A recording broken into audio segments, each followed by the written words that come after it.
नमस्कार. आज आपण एका अशा काव्यरचनेवर बोलणार आहोत जी जी ऐकल्यानंतर किंवा वाचल्यानंतर आपल्याला स्वस्थ बसू देत नाही. ही केवळ शब्दांची जुळवाजुळव नाहीये. मला वाटतं हा व्यवस्थेच्या आणि समाजाच्या तोंडावर मारलेला एक सणसणीत चपराक आहे. अगदी. कवी सोनू दरेगावकर यांची ही रचना आहे न्याय मागू कोणा. या कवितेचं सर्वात मोठं वैशिष्ट्य असं आहे की ही एका पीडितेच्या मृत्यूनंतर तिचा आवाज बोलते. म्हणजे जणू काही तिची आत्मा आपल्याशी बोलत आहे. आणि आपण तिच्या नजरेतून सगळं पाहणार आहोत. हो, तिच्या नजरेतून न्याय, समाज आणि कायदा या सगळ्या गुंतागुंतीच्या गोष्टींकडे आपण पाहणार आहोत. चला या आवाजाच्या प्रवासात सामील होऊया. आणि हा प्रवास खरंच महत्वाचा आहे, कारण ही कविता फक्त एका घटनेपुरती नाहीये. ती एका पॅटर्नबद्दल बोलते, एक साचा आहे जणू. बरोबर, प्रत्येक घटनेनंतर जो दिसतो. हो, प्रत्येक दुर्दैवी घटनेनंतर समाजात ज्या प्रतिक्रिया उमटतात, तो संताप, ते मोर्चे आणि मग ती शांतता. या प्रतिक्रियांमधला जो पोकळपणा आहे त्यावर ही कविता थेट बोट ठेवते. ती आपल्याला विचारायला भाग पाडते की आपला हा आक्रोश खरा असतो की फक्त एक तात्पुरता देखावा. अगदी. आणि कवितेची सुरुवातच इतकी थेट आणि धक्कादायक आहे की ती आपल्याला लगेच विचार करायला भाग पाडते. पीडितेचा आवाज म्हणतो, आता न्याय मी मागू कोणा. माझ्यावर झालेल्या अत्याचाराची जाणीव झाली जगाला, परंतु अस्तित्व माझे आता उरलेच नाही.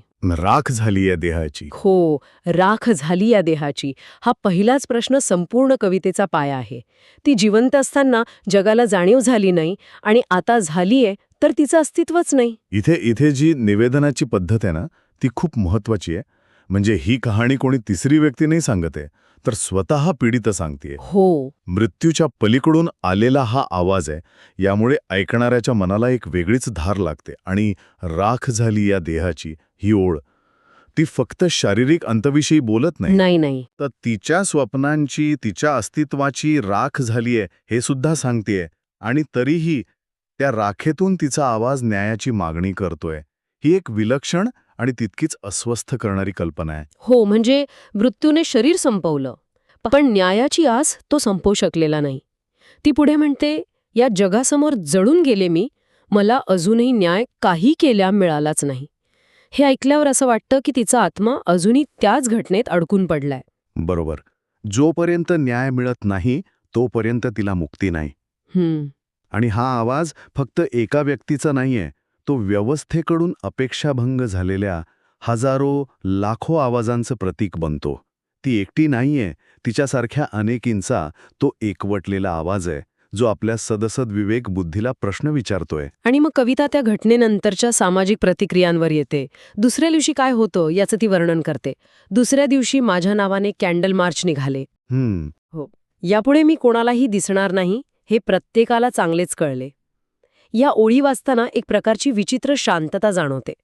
तिच्या आवाजात आक्रोश नाहीये, तर एक प्रकारची उदासीनता आहे. हो ना, जणू काही ती म्हणतीये, अच्छा, तर मी मेल्यानंतर तुम्हाला माझी आठवण झाली.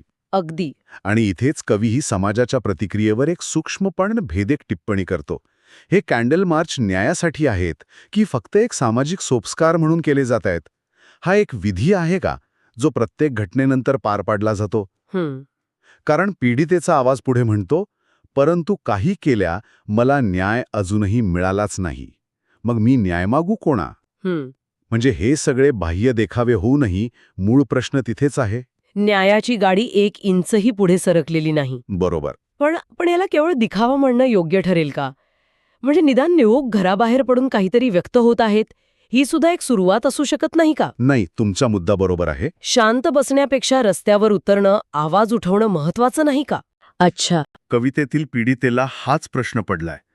तिच्यासाठी हा तिच्या आयुष्याचा शेवट आहे, पण समाजासाठी ही केवळ एक इव्हेंट किंवा तात्पुरती प्रतिक्रिया बनून राहते.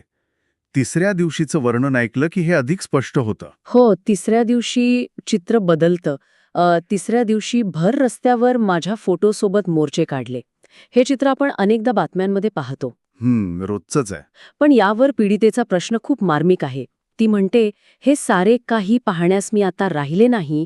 आत्ताच का बरं मोर्चे काढणे या अनेकांना अचानक सुचले हे मला उमजले नाही. अचानक सुचले हा शब्दप्रयोग या कवितेचा आत्मा आहे. तो आपल्या समाजाच्या इव्हेंट बेस्ड प्रतिक्रियेवर अचूक बोट ठेवतो. घटनेवर आधारित. हो, म्हणजे जोपर्यंत एखादी धक्कादायक घटना घडत नाही तोपर्यंत आपल्याला जाग येत नाही आणि जाग आल्यानंतरचा संतापही काही दिवसांपुरताच असतो. पीडितेच्या जिवंतपणे जी जागृती, जी मदत, जी सुरक्षितता आवश्यक होती ती तिच्या मृत्यूनंतर येऊन काय उपयोग? हा प्रश्न ही कविता आपल्या सगळ्यांसमोर ठेवते. जणू काही समाज आपल्या अपराधाच्या भावनेतून मुक्त होण्यासाठी हे मोर्चे काढतोय. अगदी. आणि इथून कविता एक वेगळंच वळण घेते नाही का? समाजाकडून तिचा मोर्चा आता थेट व्यवस्थेकडे, कायद्याकडे वळतो. रस्त्यावरचे लोक काय बोलतात याचं वर्णन आहे. कठोर कायदा जर अगोदरच अंमलात आला असता तर असे काही घडले नसते. आज असेच बोलतात सारे. ही एक अगदी सामान्य प्रतिक्रिया आहे जी आपण नेहमीच ऐकतो. हो, की कायद्यात बदल व्हायला हवेत, तो अजून कडक व्हायला हवा. बरोबर. पण इथेच कविता एक वेगळा आणि अधिक महत्वाचा मुद्दा मांडते. ती कायद्याच्या निर्मितीवर प्रश्न नाही विचारत, तर त्याच्या अस्तित्वाच्या जाणीवेवर प्रश्न विचारते. पीडितेच्या आवाजातून कवी म्हणतो, असूनही कठोर कायदा आहे हे या समाजाला का बरं कळले नाही? कळले असते कायदे तर माझे जीवन आज असे जळाले नसते. हा मुद्दा खूप खोल आहे. हो, समस्या कायद्याच्या अनुपस्थितीत नाही, तर त्याच्याबद्दलच्या अज्ञानात, त्याच्या अंमलबजावणीतील त्रुटींमध्ये आणि सर्वात महत्त्वाचं म्हणजे त्याच्या धाकाच्या अभावात आहे. म्हणजे कायदे आहेत पण ते फक्त पुस्तकांमध्ये आहेत.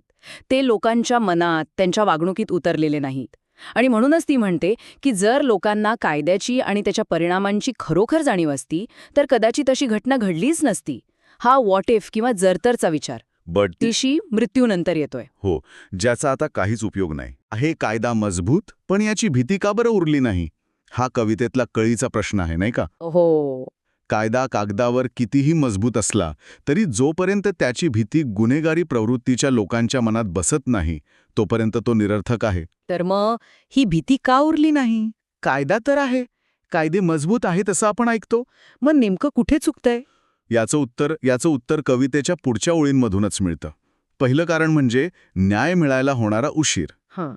ती थेट विचारते, अन्याय करणाऱ्यांना फाशीची शिक्षा का बरं इथे दिली जात नाही? जेव्हा गुन्हेगारांना शिक्षा मिळायला वर्षानुवर्ष लागतात तेव्हा कायद्याचा धाक आपोआप कमी होतो. बरोबर आहे. आणि दुसरी गोष्ट म्हणजे गुन्हेगारांची समाजात मोकाट फिरण्याची हिंमत.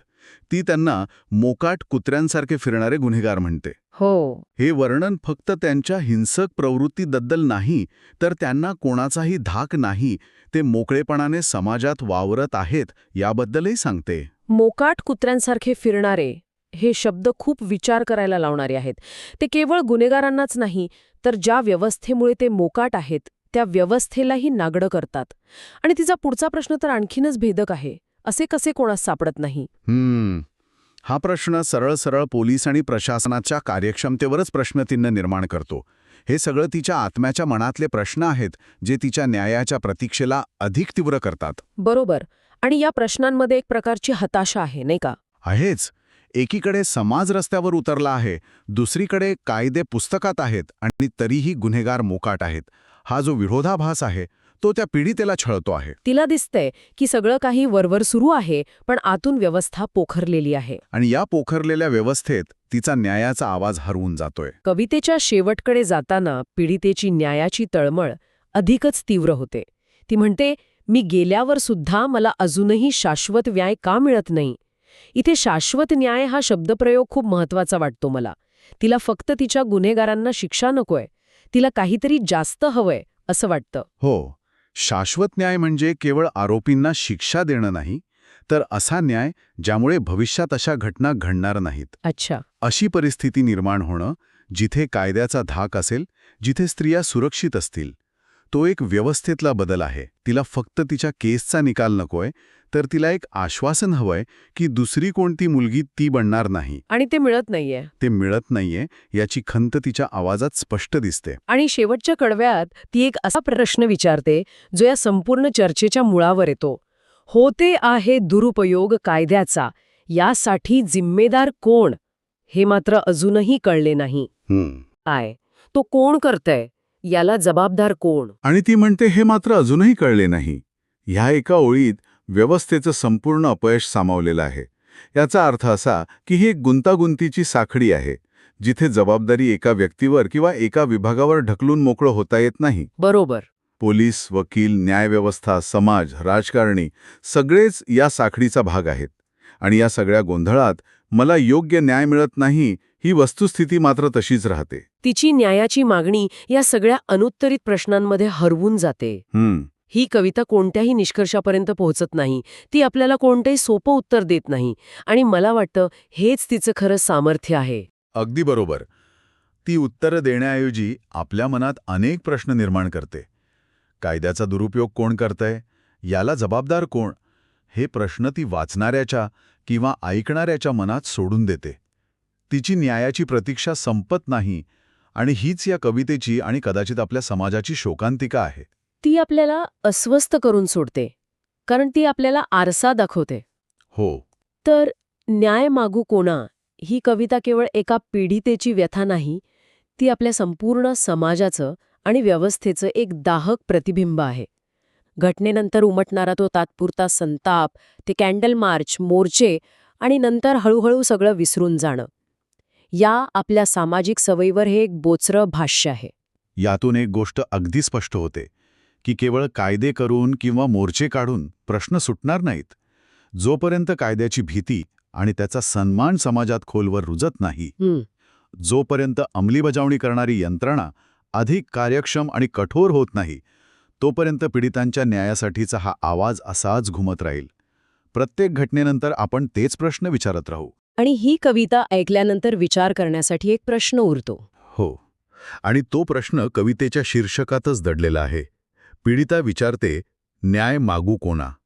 जर समाज, कायदा आणि व्यवस्था या प्रश्नाचं उत्तर देऊ शकत नसेल, तर मग हा प्रश्न नक्की कोणासाठी आहे? कदाचित हा प्रश्न आपल्या प्रत्येकाच्या आतल्या आवाजासाठी आहे. तो आवाज जो आपल्याला सांगतो की काहीतरी चुकतंय. जोपर्यंत तो आतला आवाज केवळ एक विचार न राहता कृतीत बदलत नाही, तोपर्यंत हा प्रश्न असाच अनुत्तरित राहील. बरोबर. आणि असे आवाज राखेतून घुमत राहतील.